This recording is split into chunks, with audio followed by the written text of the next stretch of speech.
Good afternoon, everyone. And also thanks to Lauren Fitch and the organizing committee for inviting me to come to speak. What does a Highland cow have to do with community-supported agriculture? If you've guessed it, it's all in her eyes. You are correct. Many who have viewed this picture wonder if, in fact, this cow can see, or does she have vision?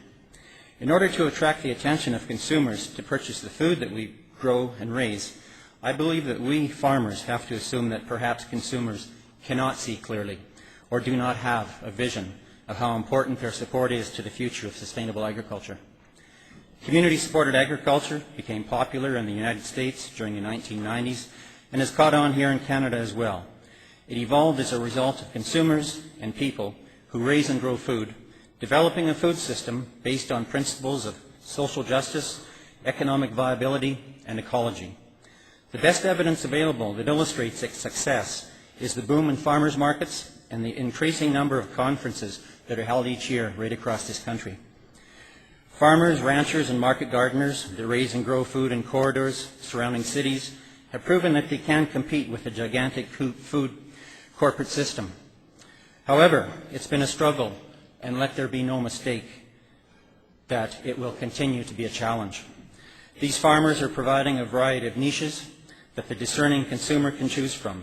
Naturally raised, no artificial growth hormones, no antibiotics or medications, no animal byproducts, pesticide-free, biodynamic, permaculture, certified organic, humanely raised, and a few others as well.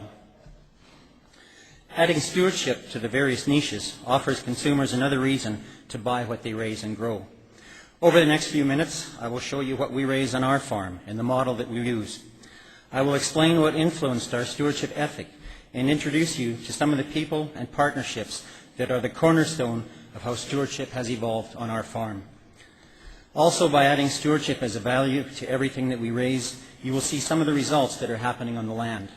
Lastly, I will explain how important it is for consumers to support us with their food purchasing dollar. My wife Marie and I learned many years ago that one cannot survive on an 800-acre farm growing grains and beef for the commodities market. In our search to find another way, we took a course in holistic management in 1996 that taught us about the importance of farming in harmony with nature and respecting nature. We changed from a conventional way of farming to a grass-based, certified organic, niche way of farming. Our farmland is all certified organic with 600 acres seeded to grasses and legumes, along with 200 acres of native prairie. We raise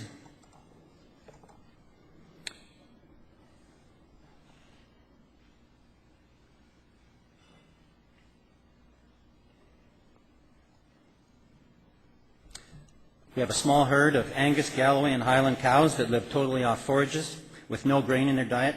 They calve in sync with the seasons, just like wildlife in May and June. We raise chickens in these shelters that are moved ahead every morning to a fresh buffet of grasses, legumes, dandelions, and insects. A self-feeder of grain is provided in each shelter, as well as a waterer. This turkey shelter is also mobile and is moved every morning. It provides the same buffet as the chickens enjoy.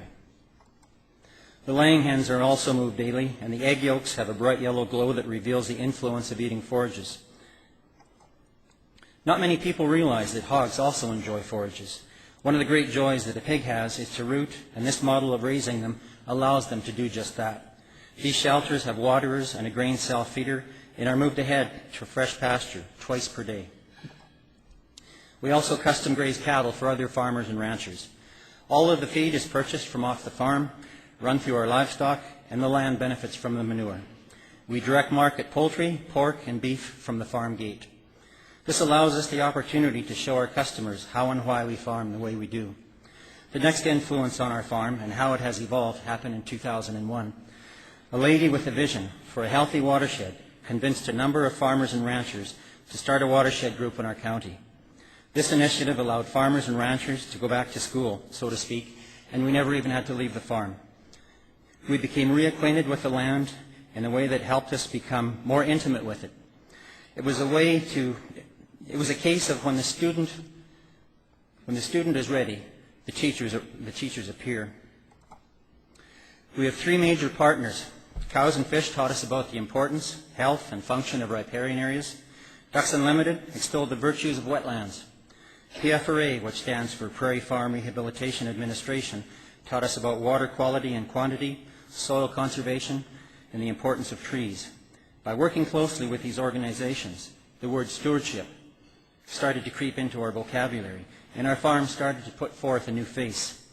In addition, I happened to come across a few authors who also made me dig a little deeper into what influences a person to become concerned about stewardship.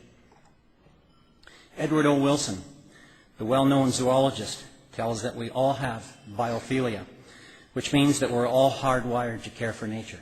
However, we require some form of a catalyst to manifest this flame of stewardship. Becoming involved in the watershed group and learning from those partners that I mentioned was the catalyst for me. Aldo Leopold caught my attention when I read about his definition of a land ethic. He claims that it reflects the existence of an ecological conscience, which in turn reflects a conviction of individual responsibility for the health of the land. Again, the awareness of the place in which we live and how we as farmers and ranchers can have a positive impact was continually reinforced by our partners. They also started to teach us about the importance of biodiversity and how it contributes to sustainability. My land ethic started to take shape. Here are some of the results of this influence. We fenced our dugouts, creeks, wetlands, and sloughs to keep cattle out of the water and to protect sensitive riparian areas. We pump water to the cattle with a portable solar-powered water pumping system. This is helping us to realize our goal of having the water that runs through our farm to leave as clean or cleaner than when it entered. The undisturbed forages and trees surrounding this dugout stabilize the banks and filter the snowmelt and water runoff. As well, it provides excellent habitat for dragonflies. Dragonflies play a key role in our pest control program. They travel back and forth from the pastures to the dugouts to eat grasshoppers and grasshopper larvae, as well as mosquitoes. The cattle realize better gains and have less health problems by drinking clean water. We get all this for the sum of $58, the cost of fencing this dugout, and of course, the investment of the solar-powered water pumping system that has paid for itself many times over in the last 12 years. We partnered with Ducks Unlimited on this wetland project. It is a great example of a wetland doing an impersonation of an urban water treatment plant. The cattails and the abundant vegetation from within the fenced area is allowing this wetland to clean up water as it passes through to the next user downstream. Cows and Fish did a riparian health assessment of the riparian area around this wetland in 2001. It's a report card that gives us an idea of the health of the area. It scored 77%, which is healthy, but has problems. 5 years later, in 2006, they returned to do another one, and the score improved to 84%, which is healthy. The improved health over the 5-year period was a direct result of the awareness that Cows and Fish brought to our watershed. Although we've planted trees almost every year since moving to the farm in 1983, we made a major commitment to planting more trees in 2003.